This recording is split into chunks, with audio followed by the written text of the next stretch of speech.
Good morning, students. In this video, I shall discuss how the pollen pistil interaction occurs, and after the interaction, how the pollen tube actually germinated there, and after the germination of the pollen tube, how the pollen grain they move towards the ovule and enter through the micropyle into the embryo sac, and how the fertilization occurs. Now, first thing, when the pollen grains are mature and it is normally dispersed from the anther, then from the anther it moves to the stigma.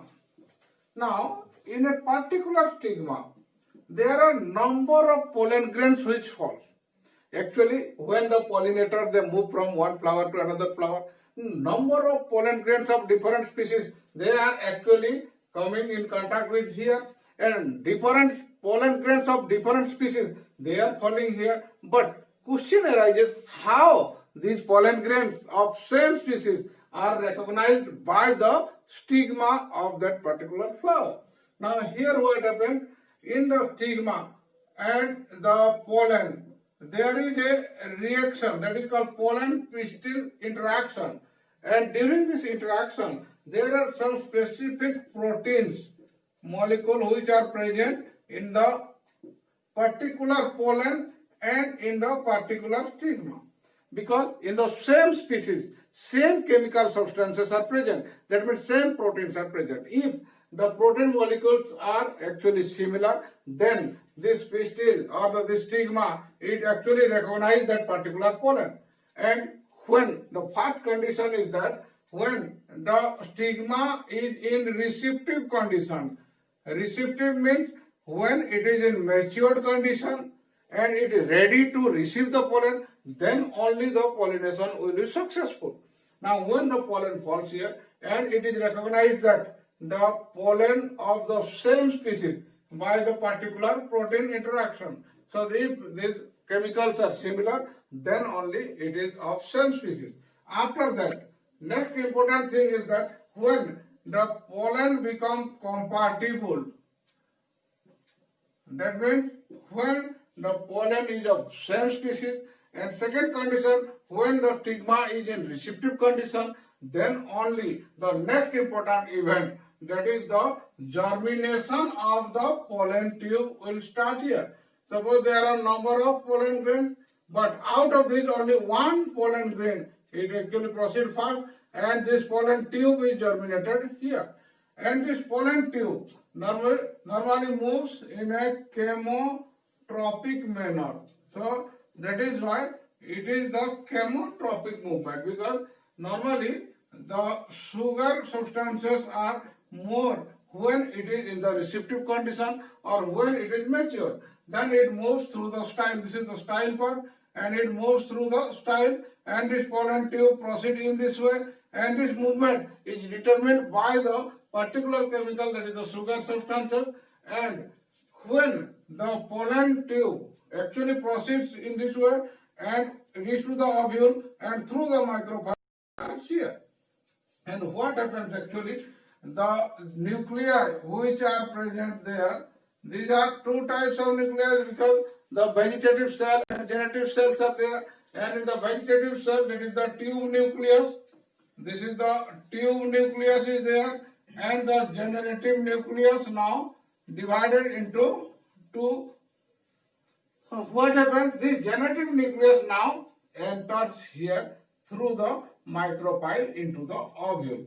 Now, when it enters into the ovule, look at this figure, how it enters here, and look at this figure, how it proceeds here. So here, when these two nuclei, the generative nuclei, they enter here. Now, first they enter through the synergid cell, and through the synergid cell, look at here, this is the synergid cell, and through it proceed here, one male nuclei will proceed towards the egg cell, because this is the egg cell, and they proceed to the egg cell, and it fertilized to the egg cell, and another nuclei, this is the another male nuclei, it proceeds towards the diploid polar nuclei. This polar nuclei, it is in the diploid condition, it moves to the diploid polar nuclei. And here, two types of fertilization occur. Now this condition occurs here, this is called fertilization, and as the fertilization occurs twice, because first fertilization with the egg nucleus and second fertilization with the diploid polar nuclei. So that is why the fertilization in case of plant, that is called the double fertilization. And how this double fertilization occurs here, look at the next phase. Normally it occurs here inside the embryo sac of the ovule. Here. Now what is the first fertilization and what is the second fertilization? In the first fertilization and in the second fertilization, normally in the first fertilization, what happened? The first pollen nuclei or the male nuclei, it fuses with the first pollen, or this is the generative nuclei, you can say. First pollen, it normally fuses with the egg cell. This is the egg cell, and when it fuses with the egg cell, then it forms the zygote here. This is the zygote, and this zygote develop into the embryo. It develop into the embryo, and this embryo later on develop into the baby plant, and it will grow to a new plant. It will grow to the new plant.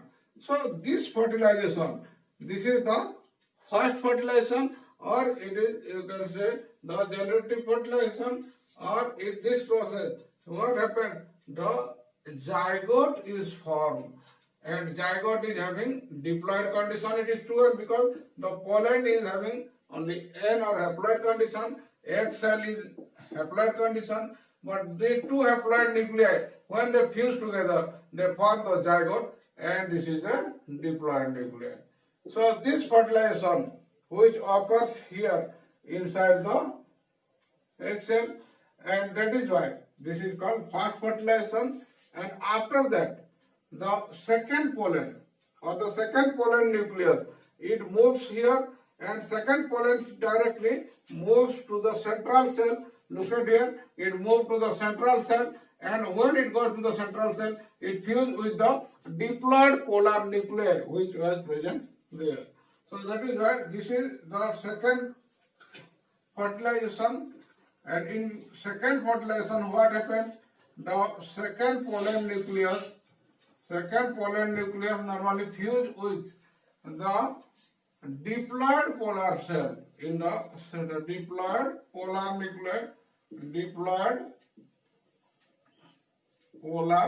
nuclei, because the polar nuclei is having 2n number of chromosomes, and the pollen is having n. Now the product is a triploid cell.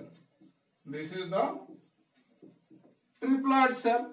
So that is why this is the 3n condition, and that is why this process of fusion of the diploid polar cell with the haploid male pollen or pollen grain, then it is called the triple fusion. This process is called triple fusion. And after triple fusion, this triploid cell is formed, and this triploid cell which was present here, this is normally later on developed into the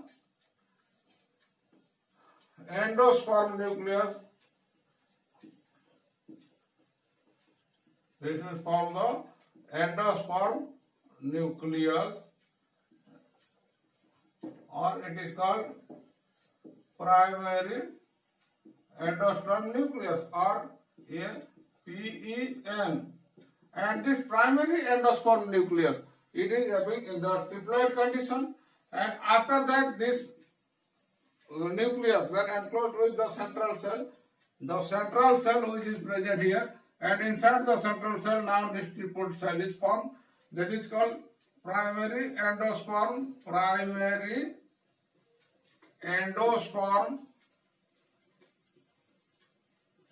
cell. And this primary endosperm cell, which later on it will develop into the endosperm. And this endosperm is nothing but the richer food materials for the developing embryo. It stores the food material and it contains the reserve food materials for the embryo. So that is why this is the second fertilization. As the fertilization occurs twice or two fertilization occurs here, so that is why this type of fertilization in case of plant, it is called double fertilization. It is called the double fertilization. Now, the product of the first fertilization, that is, the process is first one, that is called the syngamy, and during syngamy what happens? The zygote is formed, and from the zygote the embryo develops. But in the second case what happens? This is the process is called triple fusion, and the product is a triploid cell which forms the primary endosperm nucleus, and this primary endosperm nucleus which is triploid in nature, and it develops into the primary endosperm cell. And this primary endosperm cell later on develop into the endosperm, which contains the reserve food material for the developing embryo later on. So that is why this process is normally the most important event which occurs in the female part or in the ovary of the flower. Look at here, this part, this is the ovary, and inside the ovary this is the ovule, and inside the ovule this is the embryo sac. So inside the embryo now the zygote is present and also the endosperm nucleus is present. So that is why now the whole process is confined here, and this ovule now develop into the seed. Now the ovule, it develop into the seed, and the whole ovary it develop into the whole ovary it develop into the fruit. So in this way the seeds and the fruits are developed in the ovary, and inside the embryo sac normally the embryo is developed from the egg cell when it is fertilized by the first pollen, and the triploid cell it developed into the endosperm. Now in the next video we shall discuss how the embryo actually develop inside this pollen sac, and how this dicot embryo and the monocot embryo, they are developed in a different way, and how the endosperm actually they help in supporting the development of the embryo by providing the nourishment to the embryo, because before the development of the embryo the endosperm actually formed and developed, and because it has to supply the reserve food material or the nutrients to the developing embryo. Now I think this video is useful for you. If it is really useful for you, then please like it and subscribe for further videos. Thank you very much.